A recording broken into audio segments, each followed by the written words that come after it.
Now, the Target 12 investigators continuing our in-depth coverage of the Ukraine crisis. Today, Congressman David Cicilline is traveling back to the U.S. after a two-day trip to the Ukraine-Poland border. You're looking at some photos of the trip distributed by his office. We are joined live at 4 by Target 12 investigator Ted Nesi, who spoke one-on-one with Congressman Cicilline before he left the area. Certainly a sobering experience for these lawmakers. Undoubtedly, Brian. Kim, Cicilline was part of a group of Foreign Affairs Committee members who went to Poland at the border to meet with officials, including Secretary of State Antony Blinken. But on Sunday morning, they visited one of the 4 border entry points between Ukraine and Poland. Cicilline described the scene to me as thousands of Ukrainians day and night continue to flee the assault by Russian forces.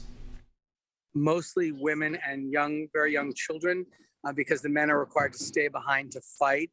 But literally dragging suitcases or bags with their belongings, mostly just, one bag or one suitcase.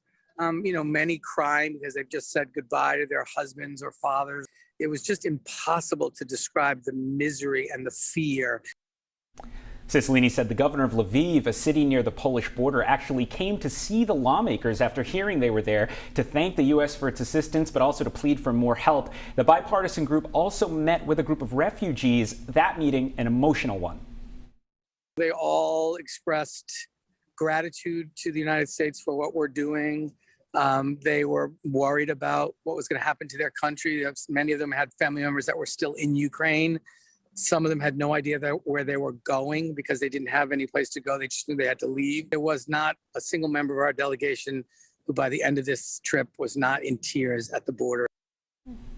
And Ted, as you mentioned, Congressman Cicilline and the others are coming back to the U.S. today, of course, as Congress is debating Ukraine policy. So what were his takeaways? Yeah, there were a couple, Kim. First and foremost, he says he thinks the U.S. and other countries will need to provide assistance to deal with the humanitarian crisis at the border so that Poland doesn't shoulder that alone. He says he's confident sanctions against Russia are working and that Western nations need to provide more arms to Ukraine.